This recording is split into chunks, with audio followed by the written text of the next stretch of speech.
Hello. I'm going to double check if we're actually live. It always takes a moment to load. And we are. Fantastic. Everybody in the comments, let me know. Can you hear me? Can you all hear me? We are. Yes, you can. You can. All right, let me share the link in our Facebook group and start the training, because today is a little bit of a longer training. As I was preparing the things that I would like to tell you about, I realized wow, there's so much to say, because we're going to speak about how to choose your next yoga teaching course. So let me put that in the Facebook group and let's dive in. There we go. Live on Instagram. And we're live. We're live on Instagram, on Facebook, and let's dive in.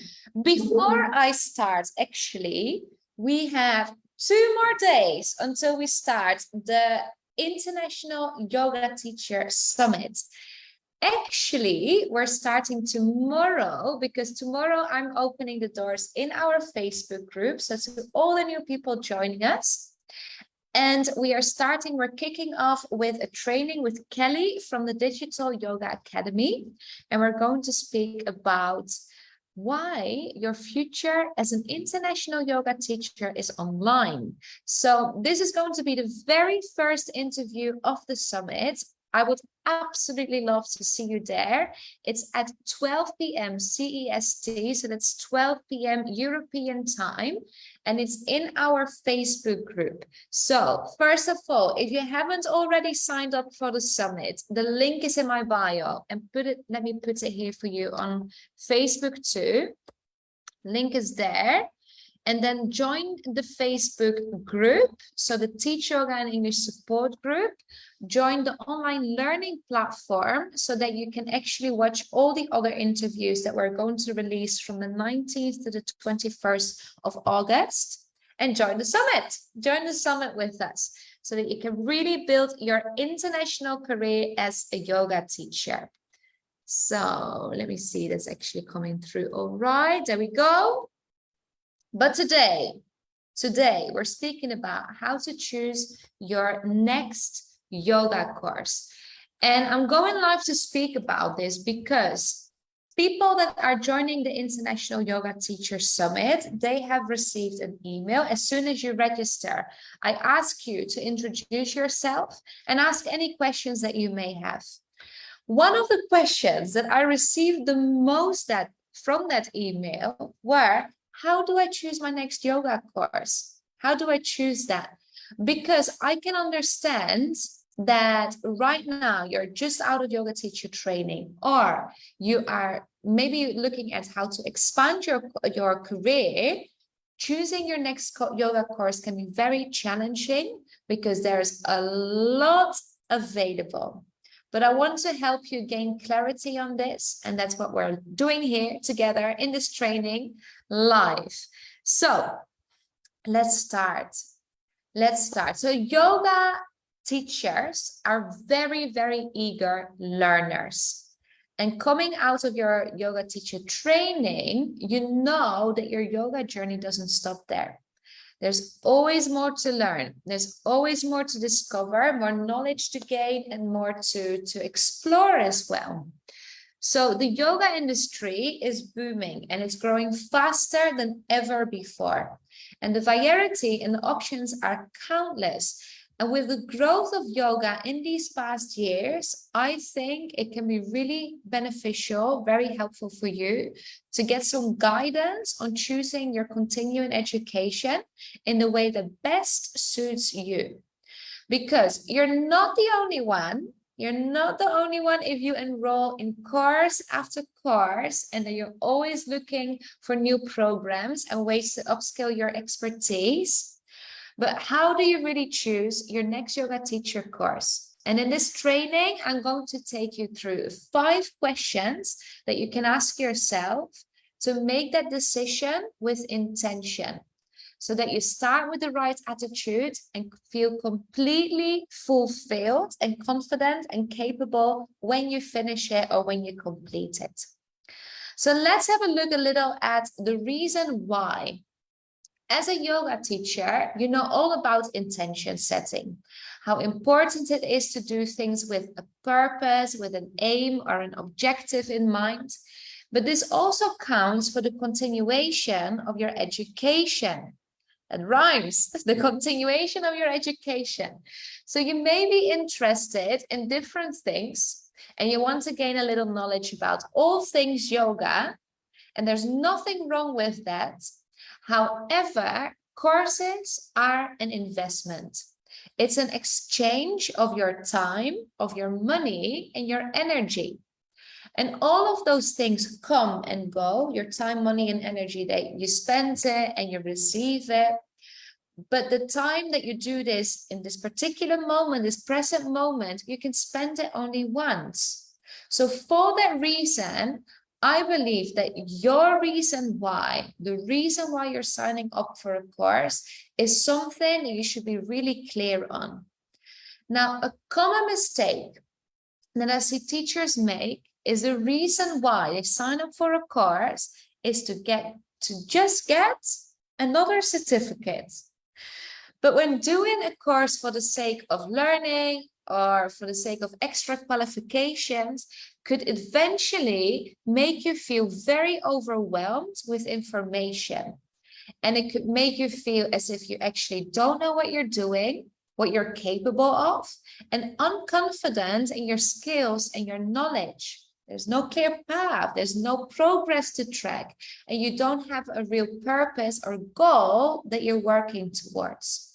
So having a clear objective allows you to get organized, to feel productive, and give you a motive to actually finish and apply the knowledge that you've gained in your course and apply it in your career straight away. Yeah, so your reason why is important. But my 5 questions, let's go through them. So let's choose a yoga teacher course that really suits you. Grab pen and paper and write down the questions with me if you want to. And then later today or during the week, during the summit maybe, answer them and gain clarity on your next career steps. So your next enrollment or the next course that you want to enroll in the future. So grab pen and paper, write with me. Number 1, what are your career goals and your deepest passions? So what are your career goals and your deepest passions? I touched on this a little bit already with speaking about your reason why. And though I do think that it's fun to sometimes take a course because you're interested in the topic, I do stand by the fact that investing time, money, and energy in something that you want to use for your career needs to match your teaching objectives. So let me repeat that.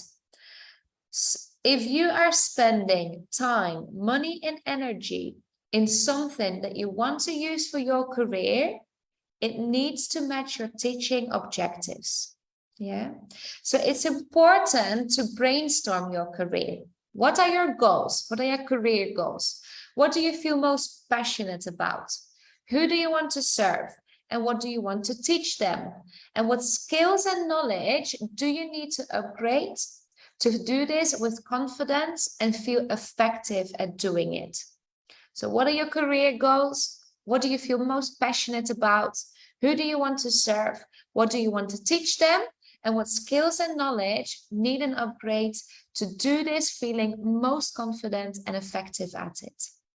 And I know these are big questions and your answers might change over time, depending on where you are right now, and in a year from now, and another year, those things or the answers to those questions might change a little bit. But if you want to gain some more clarity and you're not sure right now, have a look at our quiz, What's Your Style of Teaching Voice, and our blog post, How to Find Your Voice. So they're both on our website at engaunite.com. And answer the journal questions that come with these episodes, or the episode and the blog post. So defining your style and your teacher's voice, becoming clear on what you're truly passionate about, and understanding your skills and the knowledge that you need to improve to serve your students the best way, provide you with a lot of clarity into what to look for in a new course. And we've got Carlos here, Mari has joined, and Dania. How are you all doing, lovelies? How's everyone doing here? So yes, the first question to ask yourself is, what are your career goals and your deepest passions? Now, question number two, or it's actually a thing to think about. What's the access that you have to your trainers and support? So what is the access that you have to your trainers and support? So some of us choose a trainer which they have known for years. Some of us pick a course because it covers continuing education hours, it looks interesting, or simply it's the most convenient. Now, in my experience, courses that have live interaction and give you access to your trainers directly usually are the ones with the highest success rate. And that's because having this access to a trainer or a teacher, a mentor, or a coach that holds you accountable, that means that they're holding space for you and they listen to your needs and they answer your questions. They also give you that extra push or the motivation to complete the course with success. So courses that have live interaction and direct support with a trainer, a mentor, coach, whatever it is, they usually have a much higher success rate because it gives you a lot of accountability. So personally, I'm enrolled in 3 different courses right now that I purchased. I purchased the course, but I've never finished them. And I never even started them. And that's why. Why is that? Because the discipline, finding the discipline to go through all these materials by yourself is super challenging. Yeah, so think about that. So what I recommend as well is that you check how much support is included. How often do you get to meet your trainer? And what are their systems for holding you accountable through the process? So do they check in with email? Do you have live interaction with them? Do you have follow-up sessions? Or do you have a community? Do you have help and support, a center or email addresses that you can write to? All of these things allow that you actually have that accountability. You can also check if it's possible to meet your teacher before you start the course and get a feel for them. So that means that you get to understand the personality, and you can check if you have a connection, if you feel comfortable around them, if you trust them, and don't feel intimidated by them. All of these things ensure that you have a healthy student-teacher relationships, and that extremely increases your chance on completing your course feeling very confident and capable. So that's one thing to bear in mind. What's the accessibility or your access to your trainer and the support. Yeah, things to bear in mind. Then the third thing, what is the time frame, or what is your ideal time frame? Learning anything takes time. Yeah, that's a given. Everyone knows this. Learning anything takes time. So courses that have a longer duration allow you to absorb and practice new information for a longer period of time, especially when information is completely new to you, or if you're learning a modality that requires practice to fully understand it and let it sink in. It's very important to not rush the process. So practice yoga off the mat. Do not rush the process. Don't push the process or wish that it's already happened yesterday. These things take time. So an example of this is when I did my first yoga teacher training back in the day. And I thought I'm just going to do a very short training. I'm going to do it, get it over and done with very quickly, and I will start teaching. So my training lasted 3.5 weeks. And in that time, I was expected to remember all this new knowledge and teach with total confidence. But as you know, as a yoga teacher, these courses are packed with information and focused on different disciplines. It's impossible to make so much new information your own in such a short time. Yeah, so for that reason, I enrolled in many different other courses after that to actually practice and take it a little bit longer, take it spread over a period of time to absorb, to learn, to practice, to make it my own and develop my style of voice, my teaching skills, and my knowledge. So that another disadvantage, excuse me, I was lost for a moment. Another disadvantage are that after a training that's very short, you lose access to your trainers too. And that makes you feel left alone because you lose that accountability. That also means that you probably feel unconfident because you can't remember all the knowledge that you gained. And it sometimes even causes you to completely give up, like I did. I didn't teach until I think it was 6 months after my first yoga teacher training. And that's really unfortunate because you are learning so many different things. And it's such a great opportunity to actually put everything that you're learning into practice straight away.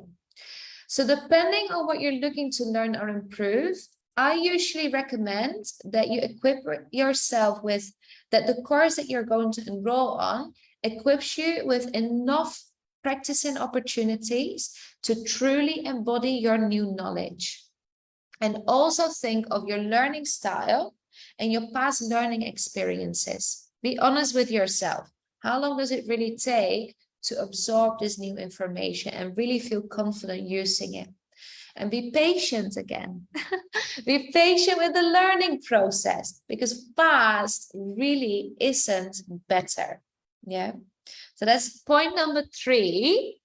What is your ideal time frame? Number 4, do you have the opportunity to practice your new knowledge and receive feedback?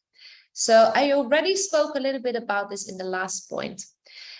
If you think of Yoga Alliance or Yoga Alliance professionals or any institution that puts up frameworks for teacher trainings, every training requires a certain amount of hours spent on specific teachings. So however, your teacher trainer will naturally have a preference or give more importance to a specific aspect. There's nothing wrong with that.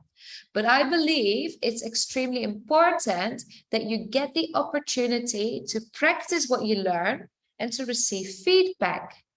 So especially in the field of yoga, you want to have the ability to practice what you teach and to practice what you learn. Because having knowledge is great, but not being able to use that knowledge makes it extremely invaluable. So that's the opposite of valuable. I believe that any teaching course requires teaching practice. And that means that you get to practice what you learn, that you are allowed to make mistakes, that you receive constructive feedback, practice again, receive more feedback, and slowly make what you're learning your second nature, so that you're really developing your own style, your own voice, your authentic self, whatever it is that you're learning, but that you do that in a way that really comes across as yourself first, and then you're not just taking on the role of a teacher. Yeah, so that's number 3. That's number 4. That's number 4. Do you have the opportunity to practice your new knowledge and receive feedback? Very, very, very important. Last one, very last point. Have you considered doing it online? Have you considered doing your next course online? So online training is becoming more and more popular, especially during the pandemic, as we saw the amount of online courses increase with the day. There were new courses every day. And I'm as you can imagine, I'm a big fan. I'm a really big fan of online courses, and I will tell you why. So doing the training in person is super great. I really love that too, because of the human-to-human contact. You're in a different place, in a different atmosphere. It really brings a different experience to the course. However, in-person courses are way more restricted, time-bound, and less accessible. So let's have a look at some benefits of online courses. So online courses give you access to teachers that you otherwise wouldn't be able to train with because it involves traveling or it takes place in a certain time frame that doesn't always match your schedule. Right, so it allows you to take training or to take courses with people that otherwise wouldn't be accessible to you. Now, with most online courses as well, you get access to recordings that you can watch in your own time. And that means that if you can't make it, or if one day your energy is low, or your concentration is poorly, or if you don't fully understand, you can go back to the material and enjoy every detail of the course, or even pause the video, come back to it later, revise. All of this really speaks to the fact that fast isn't better, and that we need a lot of repetition, and that sometimes it's just best to do things in our own time to not force our learning journey, our learning process.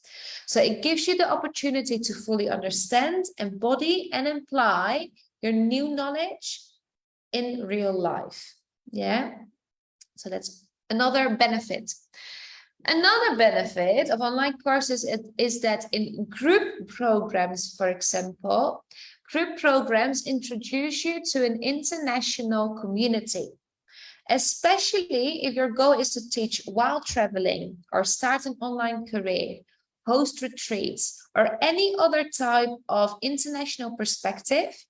Your course introduces you to people from all different types of backgrounds, living in different places, which ultimately helps you to fast and easily expand your network for future job opportunities and collaborations. It's a really great benefit to expand your network, to grow your community. Another benefit, and I think that's the last one I can think of for now, but another benefit is online courses also give you a lot more one-on-one support. Because if you're going to an in-person course in a studio or in a retreat center, wherever it is, there are 20 other teachers or 20 other people on that course, even more people, and they're all doing it at the same time. Your teacher can only spend their energy, their time, their eye, and the time with you there divided over the classroom. But online, your teachers are way more approachable. You can write to them privately, you send them an email or a DM, which means that they can also be way more personal with you than they would be in a classroom or a studio setting. Right, so that's another really great benefit. The support that you have from your teacher is more personal and more one-on-one. So really focused on you, your needs, your questions, whatever you need from them. Yeah, so these are some things to think about when you choose your next yoga teaching course or any course, really. So let me go through a quick summary. First of all, think of your reason why, and remember that I believe that time, money, and your, let me think, what was it again? Hi, Ioana, how are you doing? Then we've got Ta and Danadel, I think it is. How are you all doing, lovelies? Remember that I believe that your time, your money, and energy are things that you can only spend once. And if you want to use this for your career, then it's key that you do this with intention. And remember that you do this to actually to invest in your professional development. So that's number one. And then I asked you 5 questions to think about when you want to choose your next course. So for those that are joining us later, watch the replay so you can listen to all the things that I spoke about earlier. But the 5 questions are: what are your career goals and your deepest passions? What is the access to your trainers and support? And remember that more access means more accountability. Then what's your ideal time frame? Remember, fast isn't better. We want to take our time to absorb and to practice, to really make it our second nature. And then we have, do you have the opportunity to practice your new knowledge and receive feedback? Because this is the only way to develop. We need to practice. We need this repetition, receive feedback to understand what to improve.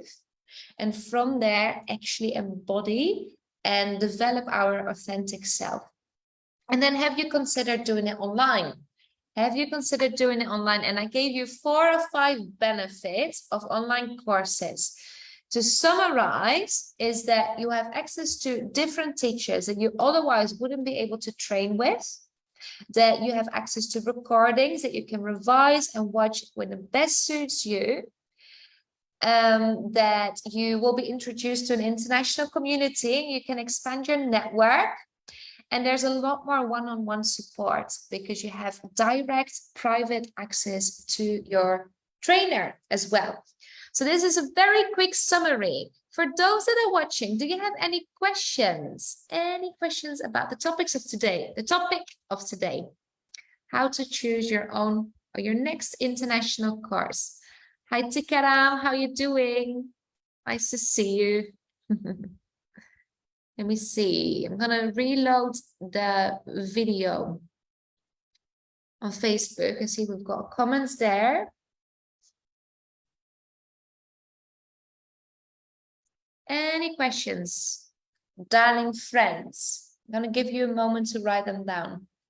In the meantime, let me remind you of the summit tomorrow. The summit is starting tomorrow. Well, we are officially starting on Friday, but tomorrow we're kicking off with a welcome party, and we're joined by Kelly from the Digital Yoga Academy.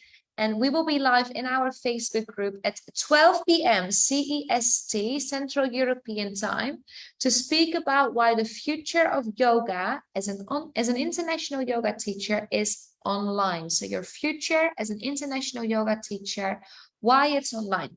It's the very first event of the International Yoga Teacher Summit.